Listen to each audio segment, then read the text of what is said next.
লোকের প্রতি বলা হয়েছে আমরা চাই বিদেশি বাংলাদেশে আসুক। এখন কথা হচ্ছে কোন খাতে চাই, কোন খাতে কতটুকু চাই, সেটাও তো একটা চিন্তা করতে হবে। কিন্তু দীর্ঘমেয়াদে যদি বলি, আজ থেকে যদি 10 বছর 20 বছর পরে যদি আমরা চিন্তা করি, যখন আমরা মনে করি যে বাংলাদেশ একটা মধ্যম আয়ের দেশে পরিণত হতে পারে হয়তো বা, তো সেই সময় কি আমরা চাই যে সব সেক্টরে নিবেদিত থাকুক? টেলিকম সেবার একটা গুরুত্বপূর্ণ জায়গা হচ্ছে যে এই সেবা কিন্তু আসলে রাষ্ট্রীয় নিরাপত্তার সঙ্গে সংশ্লিষ্ট। কাজেই এই যোগাযোগের ক্ষেত্রটা পুরোপুরি বিদেশি নির্ভর হওয়াটাও কিন্তু আসলে দীর্ঘমেয়াদে কোনো দেশের জন্য মঙ্গলজনক নয়। কাজেই আমি মনে করি সে পরিস্থিতি লক্ষ্য থাকা উচিত যে একটা সুদীর্ঘ সময় পরে যাতে আমাদের দেশীয় উদ্যোক্তারা এবং সরকার চাইলে সে নিজেও এই সেবার একটা বড় অংশ যেন তারা দখল করতে পারে, নিয়ন্ত্রণ করতে পারে, যাতে আসলে আমাদের বিদেশি নির্ভরশীলতা কমে। আরেকটা দিক আসা উচিত ছিল, যেটা হচ্ছে যে এই সেবার জন্য যে পণ্যগুলো ব্যবহার করি আমরা, তার এখন পর্যন্ত প্রায় 100% আমদানি নির্ভর। তো সেইগুলো ভবিষ্যতে যাতে দেশে আমরা উৎপাদন করতে পারি, তার একটা দিক নির্দেশনা এখানে প্রত্যাশিত ছিল। তো এই পলিসিটা মূলত আমার কাছে মনে হচ্ছে লাইসেন্সিং জায়গাটাকে ঠিক করার কাজে ব্যয় করা হয়েছে, কিন্তু একটা লং টার্ম যে অবজেক্টিভগুলো সেগুলো আসলে এখানে বেশি, সেইগুলো এখানে আসা উচিত ছিল। সেখানে আরেকটা গুরুত্বপূর্ণ জায়গা আমাকে যেটা মনে হচ্ছে যে কিছু সার্ভিস ডিসকন্টিনিউ করা হয়েছে, কিন্তু এগুলো মানতে হবে যে এই সেবাগুলোর ক্ষেত্রে একটা ব্যবসা গড়ে উঠেছে, একটা এমপ্লয়মেন্টের সুযোগ তৈরি হয়েছে। তো সেইগুলো যখন আমরা পরিবর্তন করবো, সেটাই কিভাবে খুব লেস ডিস্ট্রাকটিভ ওয়েতে আমরা কনভার্ট করতে পারি, সেরকম একটা প্রস্তাব থাকা উচিত ছিল, যেগুলো বলা হয়েছে করা হবে, কিন্তু এই প্রস্তাবের ভিতরে সংশ্লিষ্ট না। পরবর্তীতে কি হবে সেটা কিন্তু এখান থেকে দেখা যাচ্ছে না। যেমন যে আইজিএর কথা বলি, আই6 এর কথা বলি, যে সার্ভিসগুলো বলা হচ্ছে লাইসেন্স তারপরে ডিসকন্টিনিউড হবে। তো মানে সেই জায়গাগুলো আমরা কিভাবে এই কনভার্জেন্সটা ঘটাবো, সেটার কোনো সুনির্দিষ্ট দিক নির্দেশ এখানে নাই, যেটা আমার মনে করি যে পলিসি পণ্যের সঙ্গে সঙ্গে সেটা থাকা উচিত ছিল। না থাকলে পরবর্তীতে একটা ক্যাওটিক সিচুয়েশন তৈরি করতে পারে, এবং যেটা অনেকের ভিতরে এক ধরনের অস্বস্তি তৈরি করেছে, এক ধরনের দুশ্চিন্তা তৈরি করেছে। সেটাও আসলে আরেকটু ওয়েল অ্যাড্রেস করা উচিত ছিল। সেটা আইআইজি বলি, সেটা আইসিআই বলি, সেটা আইজিডব্লিউ বলি, একই কথা। আবার কিছু ছোট সেবা ডিগ্রেড করা হয়েছে, যেমন নিক্স এর কথা বলা হয়েছে, বিটিএস এর কথা বলা হয়েছে। এই সার্ভিসগুলো ডিগ্রেড করা হচ্ছে, এগুলো আসলে সত্যি কথা বলতে ডিগ্রেড প্রয়োজন ছিল না, করা হয়েছে, ডিগ্রেড করা হচ্ছে ভালো, কিন্তু ডিরেগুলেশনের পরে তারা কিভাবে অপারেট করবে সেই গাইডলাইনটার কথা আমাদের পরে দেওয়া হবে, বা সেই পরেটা কবে সেটাও আসলে সেটা খুব দীর্ঘ সময় অপেক্ষা করাটা ঠিক না। কারণ এগুলো কিন্তু খুব গুরুত্বপূর্ণ সেবা, সেগুলোকে অবহেলা করার সুযোগ নেই। হয়তো বা in terms of financial transaction এটা খুব বেশি বড় না, কিন্তু দেশের ইন্টারনেট অবকাঠামো বলি বা সেবার ক্ষেত্রে বলি, এগুলো কিন্তু গুরুত্বপূর্ণ রোল প্লে করে। সেই জায়গাগুলো আসলে এখানে অ্যাড্রেস করা উচিত ছিল।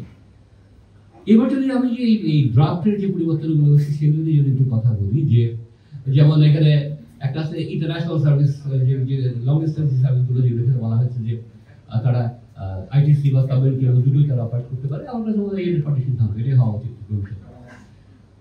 আরেকটা জায়গা আছে, যেমন যদি আমি এবার মাঝের লেয়ারে আসি, ইন্ডিয়ান সেবার ক্ষেত্রে যদি আসি, সেখানেও কিন্তু একটা জিনিস যখন আমি লেয়ার করবো, তখন আমি মাথায় রাখবো যে একটা লেয়ার জন্য আরেকটা লেয়ারে কোনোভাবে ইনক্রস করতে না পারে, সেই সুযোগটা বন্ধ থাকতে হবে, নাহলে কিন্তু আবার একটা মনোপলিস্টিক একটা জায়গা তৈরি হবে। যেমন আগে আমরা এই ইন্টিগ্রেটেড অপারেটর হিসেবে আমরা একটা করতাম, যে যেহেতু আমাদের আইটিসি লাইসেন্স নেওয়া যায়, কাজে আইটিসি এখানে একটা সুযোগ পেয়েছে এটিডিএম থাকার কারণে। এই সুযোগটা আইএসপি, মোবাইল অপারেটর সবাই করে থাকে। তো এই লাইসেন্স সেটা বাদ দেওয়া হয়েছে, কিন্তু মোবাইল অপারেটরদেরকে যে লাইসেন্সের যে গাইডলাইন দেওয়া হয়েছে, সেখানে তাদের আসলে যদি আমি ভাষার মার্কপ্যাচ খুঁজি, তাহলে আসলে তারা সবগুলোই করতে পারে, এরকম একটা জায়গায় তারা পৌঁছে গেছে। এই জায়গাটাকে আসলে প্রপারলি অ্যাড্রেস করতে হবে। তা যদি না করা হয়, তাহলে আমরা যেটা বলছি যে এই যে কোম্পানিগুলো মূলত বিদেশ নির্ভর যে প্রতিষ্ঠানগুলো, তারা আসলে প্রত্যেকটা সেক্টরে আসলে তারা করার সুযোগ আছে। যেমন একটা জায়গায় আমি মূল যে এখন ফাইনাল যে ড্রাফটে জমা হয়, সেটা আসলে অফিসিয়ালি আমরা দেখিনি, যেটুকু শোনা কথার উপরে কথা বলছি এটুকু, কাজে এটা আমি জোর দিয়ে বলতে পারবো না। কিন্তু যদি তাই থাকে, তাহলে যেমন মোবাইল অপারেটররা চাইলে লাস্ট মাইল এন্টারপ্রাইজ কানেক্টের জন্য ফাইবার অপটিক ব্যবহার করতে পারবে, এই জিনিসটা ছিল। আর এটা যদি থেকে থাকে, তাহলে আসলে মোবাইল অপারেটরের সাথে আসলে ফিক্সড লাইসেন্স আসতে পার্থক্যটা কি হবে, এবং তারা যদি এই দুটো নিয়ে একসঙ্গে আসে, তাহলে স্বাভাবিক অ্যাসপিডের পক্ষে এখানে আসলে ব্যবসা পরিচালনা করা কঠিন হবে, কোনো সন্দেহ নেই। একদিকে আমরা স্টার্লিং এর মতো সেবা আমরা এমব্রেস করছি, যেটা প্রয়োজন আছে, এটা কোনো অস্বীকার করার কোনো জায়গা নেই, কিন্তু তার সঙ্গে যদি আমরা মোবাইল অপারেটরকে আইস করার সুযোগ দিই, তাহলে আমাদের দেশে যে হাজার হাজার ইন্টারনেট সার্ভিস প্রোভাইডার সেগুলো দিচ্ছে তাদের ব্যবসা কিন্তু বিপন্ন হবে, এবং যেটা কোনো ক্রমেই কাঙ্ক্ষিত না। মোবাইল অপারেটর মোবাইল ডোমেনে আছে, সেই ডোমেনে থাকা উচিত। এটা একেবারে পরিষ্কারভাবে বন্ধ করা উচিত। এটা শুধু ভাষাগত পরিবর্তন দিয়ে সমাধান করলে আসলে হবে না, এটাকে পুরোপুরি বন্ধ করতে হবে। সেটা নিশ্চিত করতে হবে, যেটা করা হয়েছে।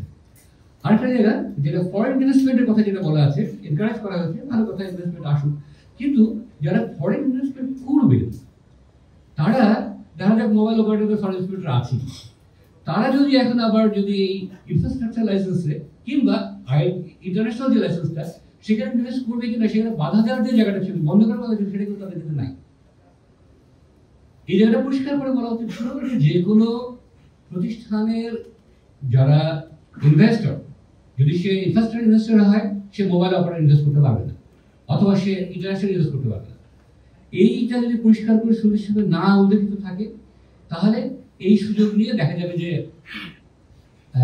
সেটা যে কোনো প্রতিষ্ঠানে, আমি জানি যে মোবাইল অপারেটর ইনফ্রাস্ট্রাকচার কোম্পানি আছে, ইনভেস্টরদের ক্ষেত্রে সরাসরি কোম্পানি থাকা আছে, এবং বাকিরা হয়তো সে একইভাবে হাঁটবে। সেক্ষেত্রে তারা আসলে পুরো ভ্যালু চেনটা নিয়ন্ত্রণ করবে। এতে করে যে প্রথমে যে সমিতির যে আসনের কথা বলে গেলেন, যে দেশীয় ইনভেস্টরদের জন্য একটা হুমকির জায়গা তৈরি হচ্ছে, এটা কিন্তু এখনো still very much prevailing. So এই জায়গাটাকে আমাদের আসলে অত্যন্ত গুরুত্ব দিয়ে অ্যাড্রেস করতে হবে। যদি অ্যাড্রেস করা না হয়, তাহলে কিন্তু এটা আমাদের এই আইসিটি ইন্ডাস্ট্রির জন্য, টেলিকম ইন্ডাস্ট্রির জন্য এটা একটা অসুবিধা হবে। এটা আমি সবার মাধ্যমে বলতে চাই যে এই জিনিসটাকে আসলে আমাদেরকে অ্যাড্রেস করতে হবে। আমার বিশ্বাস যে রেগুলেটর বা মন্ত্রণালয় এই জিনিসটা গুরুত্বের সঙ্গে বিবেচনা করবেন এবং এই জায়গাটা সমাধান করবেন। এবং সেক্ষেত্রে আবার যদি একটু রিক্যাপ করি আগের আলোচনাটাই, যে যে লাইসেন্সগুলো আমরা স্ক্রুটিনি করছি তাদের জন্য একটা সুনির্দিষ্ট রোড ম্যাপ থাকতে হবে, যে তারা এইভাবে তারা এই সেবাগুলো মানুষ কীভাবে পাবে, মানুষের স্বার্থ রক্ষা করা, যাতে সেবার ক্ষেত্রে কোনো ধরনের জটিলতা তৈরি না হয় সেটা নিশ্চিত করা, এবং সেই সঙ্গে যারা ব্যবসাটা করছেন তাদের জন্য একটা সেফ এক্সিটের ব্যবস্থা অথবা তার ট্রান্সফরমেশনের একটা সুযোগ সেখানে থাকা উচিত। এই দুটো বিষয় নিশ্চিত করতে হবে। ধন্যবাদ সবাইকে।